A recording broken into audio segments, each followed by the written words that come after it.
Hello, welcome to Talk Time. And as I indicated from the very beginning, today we are focusing attention on Sudan. We are focusing attention on everything Sudan, including the current crisis. And we are particularly privileged to have a very courageous diplomat in our studio today, the Chargé d'Affaires of the Sudan Embassy in Accra. And he is Adel Awad Isid. I hope I pronounced your name correctly. And I'm saying that he's a very courageous man, because normally in the midst of conflict, diplomats don't speak. Diplomats accredited to countries don't speak, because they're not so sure what to say, where to stand, and so on. And we are particularly privileged that we've agreed to come to our studio. Welcome, sir. You're welcome. First of all, thank you for having me here. And I want to extend my grateful and thanks to the government of Ghana and the people of Ghana. Those home don't let me feel that I'm strange in my second home, Ghana. Thank you for that. Now, sir, we are listening to radio, we are watching television, and following social media. There is crisis in Sudan. Yeah. What is the nature of this crisis? Why is there a crisis in Sudan? Yeah, what is going on in Sudan? It is faction of the military rebels against the Sudanese army. It is fighting between the paramilitary with the Sudanese army. So the Sudanese army, they should defend on the according to the constitution and the mandate that have been given by the constitution to defend the country. Because this paramilitary, it was a part of the national army, and the discussions were started how to integrate this paramilitary in the national army. So then the discussion started like about the duration, how to integrate this paramilitary in the national army. The army said within 2 years they should integrate all of these soldiers, the fighters, in the national army. Then they said no, we need 10 years to be included there. And that is a big problem, because that means you have two armies, that means two government, two countries. I don't want to repeat other scenarios happen in other different countries in Africa and outside of Africa. But now the national army, they are able to control 90% of the battle, except special small pockets inside the cities, because these rebels have taken some civilians as war shields, and they destroyed the hospitals and the church. By the way, unfortunately yesterday they destroyed the very ancient and very historical church in Khartoum. If you see, like, has been established since 16th century. At that time they destroyed it because they make it as a military base. So the army now they're controlling all the country. The battle now is only in Khartoum. We have 18 states. All these states now are peacefully, and now only the battle working in some pockets in the Khartoum. You've seen Khartoum already. So in the small parts of the area, because these rebels, they expel the people and they force them to leave their homes. Mm-hmm. And they rape all the torture that you can imagine. They have done it in the Sudanese people in the name of democracy. All this battle because they said we want import and to implement democracy by force, which is a very illusion. But is there a substantial difference between the National Army and the Rapid Deployment Force? Yes. What is the difference? The difference, this Sudanese army is one of the oldest army in Africa, established 1925. and is well experienced, well professional, and has experiences even in Sudan, outside of Sudan. But this paramilitary, it is about the army, the one family army. It's not an institution, it is just group of people. This army, this paramilitary established during the ex-regime, al-Bashir regime, to fight the rebels in Darfur. After peace in Darfur has implemented, there no need for that paramilitary. Then the transitional government talked to them, we should have to make one army, then to restore democracy in Sudan. So, but that has not happened. Because the ex-regime, the al-Bashir has give him a lot, give him the third mine in Africa to extract gold, and this gold, like tons. Sudan is number 3 in Africa after Ghana and South Africa. So this paramilitary became like a state within the state. He has a foreign relation with other states, with other countries outside. And you know, Sudan is big and surrounded by 7 countries, you know. So it is not easy to control all these borders. And we have extension like cross-tribal relation with all these countries. It is difficult to control that borders. But because of the wealth, because of the gold, though the gold now is valuable item in these days. So that have given him immunity to contact with the others power from outside. So he thought that once he have that much soldiers, right now he has 118,000 soldiers. Some of them come from Chad, some of them from Niger, Burkina Faso, even some of them from Mauritania. Because this belt is like one tribe, one ethnic group. Since from Sudan up to Mauritania, this like the people living in the desert, they sharing the same lineage, the same tribe, and the same culture. So it is not easy to differentiate or indifferent between them. So now they're fighting because of the money. There is no issue. There is no end. Yes, fighting because they came to get money. And some of them, they are being captured by the intelligence in Sudan. They said we're the first time to come to Yemen. Even they don't know is this Sudan or Yemen. Because this paramilitary, they participate with the Saudi Arabia army with 30,000 soldiers. So it's very complicated. I know, it's quite complicated. Yeah, quite complicated. But if the Sudanese army is a professional army, it's very strong and so on, why was there the need to establish a rapid deployment force? Yeah, during the war in Darfur, 2003, the al-Bashir was in need to get this soldier from the same area because they know the area well. Because this is a city battles, city wars. It's not like forest, like desert. It was new for the national army at that time, and even that is created by al-Bashir himself. The some of the cabinet on the national army, they were not agreed about that, and they still navigating that. This will be crisis in the future. They were talking and they writing, but al-Bashir was focusing to achieve that goal. And already, by the way, they have done very excellent work because they were able to control the area and to combat the rebels at that time. But no need for that. No, already Darfur in peace after the peace agreement in Juba. Nothing is deserved to fight.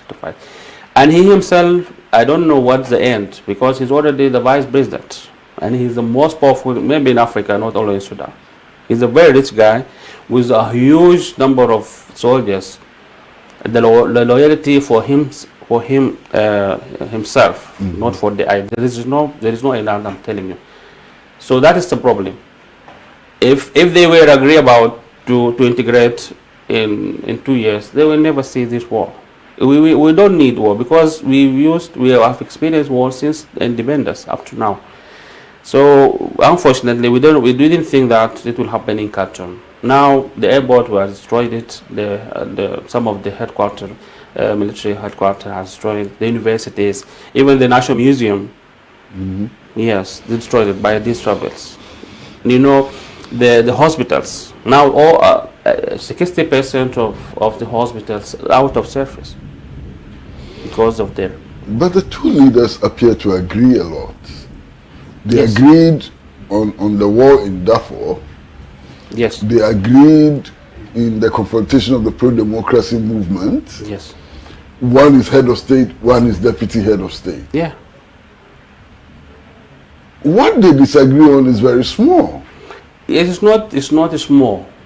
It's not small because some of the political parties they encourage this part. You know, after the transitional period, there is two components: the civilians and the military. They should be two. But because of his ambition to be president, this military leader Mohammed Hamdan Himeti, The leader of the Rapid Deployment yes, Force. he has a great ambition that to be president, and he was already get money, and he has power. What he needs just a reputation, he just to be a president. While he is not educated, he's just finished his class 6 primary school. But by mercy of Allah, yes, he came to power. I don't know, it is miracle that brought him to that position. And people, they agree because they don't want to erupt war again. They just want to keep this war, these fighters. They are Sudanese. They are all Sudanese, either in the rebel or in the army. They are all Sudanese. So because of the army is about the instruction, when he instruct the rebel to fight, they will fight. If he say no, they will obey, isn't it? So, but his own ambition to be a president, and that is also working with some ambition of some political parties. They want to come to power. When he, and that they encourage him to take over, to kill the president. You know how it started. I didn't mention that because they will not plan for war. It was coup d'etat.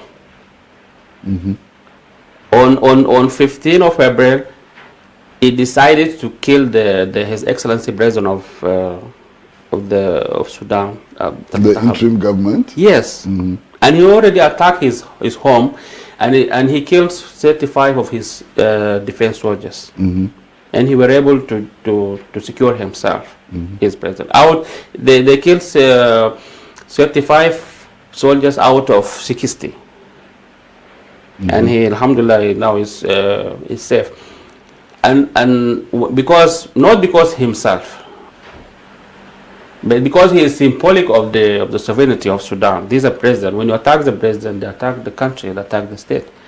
So the war started from that point of view, and because, but they were planned for that. They clustered like 66,000 soldiers in Khartoum itself, only well armed, well equipped, with very clear blueprint how to attack the strategic locations, strategic places in Khartoum in 1 minute, then take over, and then announce that the new government is started. So all that also, I'm telling you, in the name of democracy. Why there is no one in Sudan ask him to bring that democracy? He doesn't come with democracy. He's a military. He's a military leader. So we are trying to avoid the military out of political area. But this is transitional period. In the transitional period, the army will take over everything, and then to hand over to elected government. That is not happen, and the transitional period has extended to 4 years. It was should for 2 years. Now it is 4 years. and there is no end. So the civilians, they were a group, but the problem became started between the two factions of the army. But they all agree to finish the situation and to hold the election and to restore democracy in Sudan. But now the war, because there is other intervention from outside, it is like a colonization. It is not only fighting between two generals, as the media said. Either to restore Sudan, or to secure Sudan, or to lose. Sudan is big, and then it will be divided into many countries, and all the region, all Africa will be disturbed. Well, right now, Sudan, the war in Sudan, the whole neighbor countries affected by this war, because they used to get their food stuffs and all this from Sudan. Sudan is like avenue for 6 locked countries in Africa. So it is not only Sudan is affected. Yes. Well, because we are in conversation with the Chargé d'Affaires of the Sudan embassy in Accra. We are talking about Sudan. We are now talking about the conflict, the raging conflict in Sudan. We're going to go for a short break, and when we come back, I'd like to find out what is happening in Saudi Arabia, where the two generals or their representatives are said to be in talks. What is concretely happening in Saudi Arabia? Short break.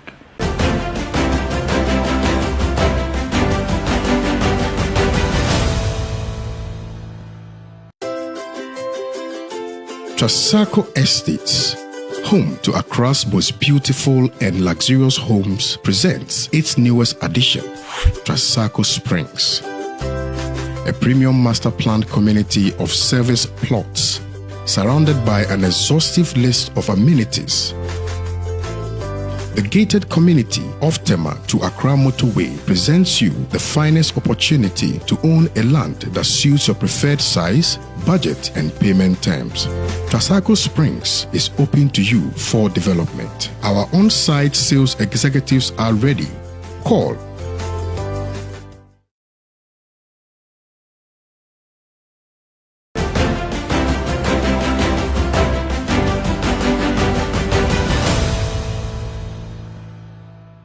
Well, hello and welcome back to Talk Time, and we are in conversation with Mr. Adil Awad Isid, who is the Chargé d'Affaires of the Sudanese embassy in Accra. Now, sir, the media says that there are talks in Saudi Arabia. Do you have any information about what is happening in Saudi Arabia? Yes. Thank you again. During the war, there is call for ceasefire, and there is 6 ceasefire times agreed upon between the Sudanese army and this Bara military. But always Bara military violate this ceasefire. So they attack the army base in all the cities. So the army in the position of defense. Because this is responsibility and according to the constitution. But in Saudi Arabia last time, this initiative made by Saudi Arabia and United States talk in Jeddah, have taken place in Jeddah, and they agreed to ceasefire to enable the citizens within the fighting area to flee their homes or to travel or to because they are in the battle yard. And to let the humanitarian assistance to be delivered to them. But the rebels always, the mentality of rebels, they are taking them as war shield. If they let them go, the Sudanese army force, they will hit them. That is how they think. But they always they hit and run. This the nature of city battles. It's not about to control areas, specific areas. No, hit and run. Not like other battlefield. It is how to hit, how to damage, and then run to escape. That's why. So the Sudanese army is not able to attack, to hit them, because they within the civilians. They don't want to make the casualties big, because Sudanese army has air force. They can finish them, punish them in very short time.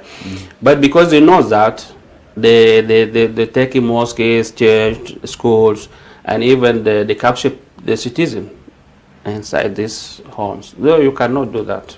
Let them. Yes, if they don't want to come out of these cities, because they know they will vanish. And now became like gangs. They disconnected with the leaders. There is no that the connection. Yes, became like groups of gangs. They attack and rape, and that's Now there is no end of this war. And by the way, His Excellency the President Al-Burhan has issued a statement that forgiveness for all the armies. Just put arms and go. We don't want to kill you. You are all Sudanese, and but why you kill yourself and you expose yourself to the danger because of only one guy? It's the family. Paramilitary, this paramilitary is about the family group. Daglo, Muhammad Hamdan Daglo, all his family is in the hierarchy system of this paramilitary group. It is about himself. That is the difference between when you support the paramilitary, you dissolve the national army. If there is a problem in the national army, doesn't mean that you have to dissolve it. You can solve the problems regarding reform, but when you dissolve, that means the country will it will be like a memory. We don't want to repeat what's going on in Libya. You know that. Libya now, how many armies in Libya? It is a chaos. So, and that also will encourage many rebels in other countries in Africa, and their potentiality is there. Yes. Well, the ceasefire is not holding. Yeah, it's not holding. Is there any possibility that it will hold? Yeah, still there is a possibility, but these rebels, unless they surrendered or retreated. So how can you deal with the rebels having gun? They're raising gun against the state. What the treatment that they can be used in this case? There are only three options: either to kill them, or to surrender, or to retreat. And they give them still this opportunity there. They should surrender. Otherwise, it is the army is able to control that. It takes time, but by the end of the day, the army will control the country. And the Sudanese army is not new. They has experience in South Sudan, in Darfur, in all other many part of Sudan. Alhamdulillah. Yeah, but it takes time. For the citizen, it is very hard, because every day there is no water supply. They destroy the water supply facilities and the electricity. Yes, they destroyed the civilian facilities, and they're destroying even the church. We don't have any problems with the Sudan. By the way, is a very old country, and while it was in the 3rd century, the Christian kingdom, the 3rd century, before Christianity exported to Europe and even Asia. So we have very old church. We have Christian in Sudan. So now they destroyed it to create problems in the future between the citizens themselves. That is not acceptable for Sudanese. We don't have that kind of torture. So now there is no end. These rebels just they practice what they wish. They have gun. They have no way to escape. They don't know Khartoum because they come from the desert. They don't know Khartoum. They don't know the places. They attack the Ministry of Higher Education as it is a military base. They don't know. They destroy the universities. Yeah. So there is no end. Well, this morning the UN is looking for $2.something million for humanitarian aid. In the situation of war, is it possible to administer humanitarian aid?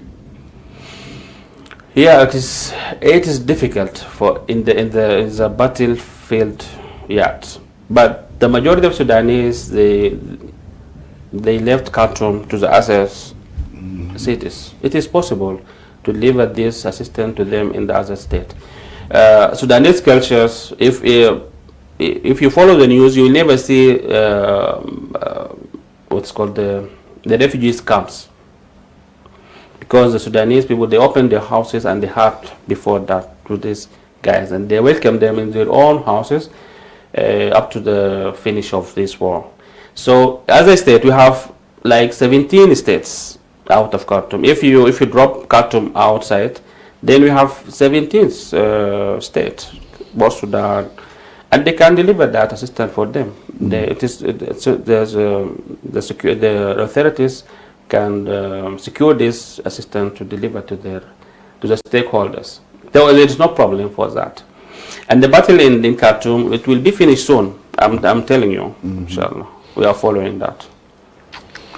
Well, viewers, we are talking to the Chargé d'Affaires of the Sudanese Embassy in Accra. We are talking to Adil Awad Isid, who is the Chargé. We're going to go on a short break, and when we come back, I'd like to find out about the state of the preparations from this transition to civilian administration. Is that dream lost? Would that dream ever be realized? Short break.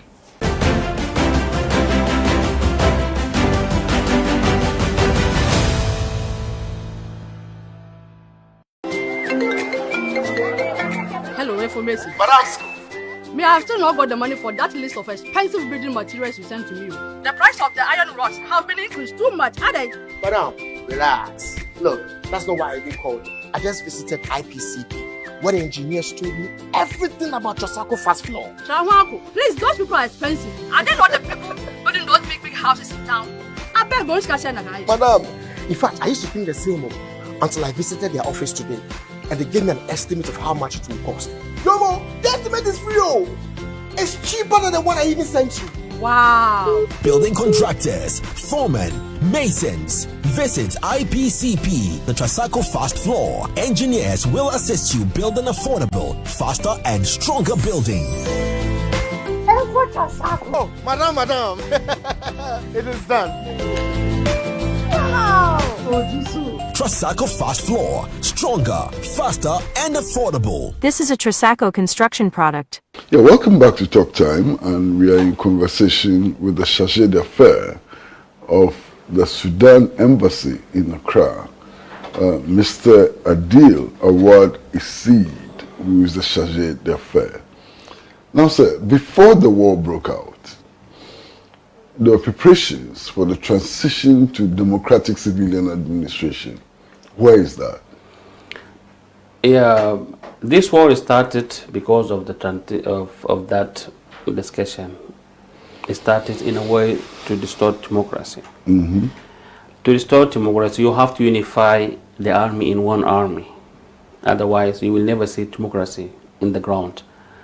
So the way to democracy, it is very costable, and that is sacrification the Sudanese people they pay for democracy, to restore democracy. But before that, they should have to make only one army. You know, Sudan during its history have witnessed many rebellions movements, but now they are trying to close this chapter and to come back to democracy. Sudan has experienced democracy since a very early time, but in the last 3 decades, there is many change has happened in Sudan, and there is many rebellions movements start against the al-Bashir regime. But alhamdulillah, now al-Bashir is already over, and the people of Sudan they call to come to sit down and to restore democracy. First of all, we have to unify the army. These factions, they should come to only one army, and they already signed peace agreement in Juba, 2019, and all the Darfurian rebellions movement, they came and became part of the government in Khartoum. So, and then the second step was to disarm all these movements, the army, the rebellions movement, and they accept. But still, this paramilitary, one of the great and big number of population. I'm telling you, he has 118,000 soldiers. So it is big, too big. So to integrate all this number, it takes time before to come to the democracy. The plan was that to integrate all these fighters in the Sudanese army, and then the army should be out of the political process. And that has not happened because this paramilitary has violated the agreement and attacked the state, and then the war starts. But the end, there is no army again in Sudan will control. Everybody in Sudan agrees that after this party will come back to democracy path, and that is our end. We'll never ever repeat that again. The military should practice their mandate to secure the national security of Sudan and to be out of the political process. That is every political party in Sudan, they agree about that. But now the battle between the Sudan as a state against the rebels. When you finish this, the people will come again to the democracy path, and they will discuss. People are ready right now, all the political parties. They have been waiting for the end of this war, because now there is no talk. The only gun sounds right now. After they put gun down, the people will come again to restore democracy. And democracy is the only way that it can bring the development and bring the prosperity to our country. We're fed up with war, we're fed up with fighting. Yes, enough is enough. So then you're saying that until the war is over, yes, there is no way. Democracy is dead. Yeah, democracy is the end. It's the end. How come? Sudan is very ancient and very, very one of the old nation in maybe in the world, not only in Africa. So we experienced all this kind of governance. So we find out that only democracy can give everybody his own rights to practice his own duty in the way to develop our country and to play our role in Africa. As Sudan is one of the founders of AU and the CAF, and Sudan is a very one of the earliest country independent, 1965. So we do have a very great relation with His Excellency the late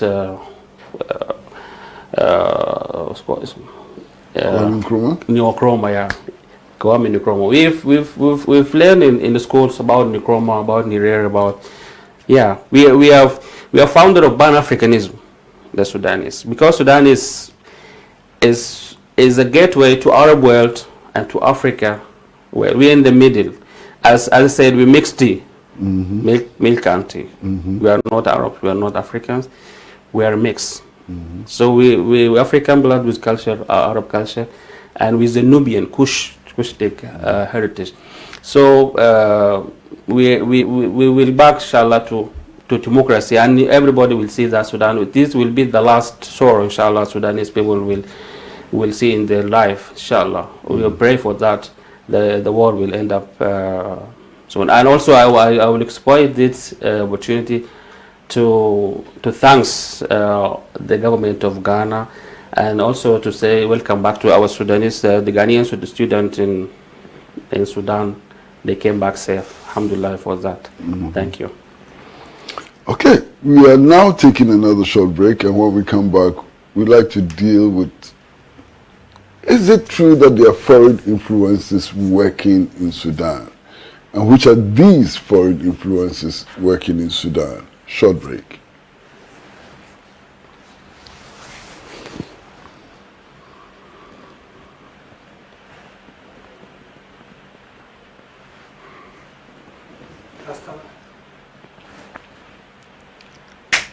Yeah, welcome back to Talk Time, and we are in conversation with Mr. Adil Awad Isid, who is the chargé d'affaires of the Sudanese embassy in Accra. We are talking generally about Sudan.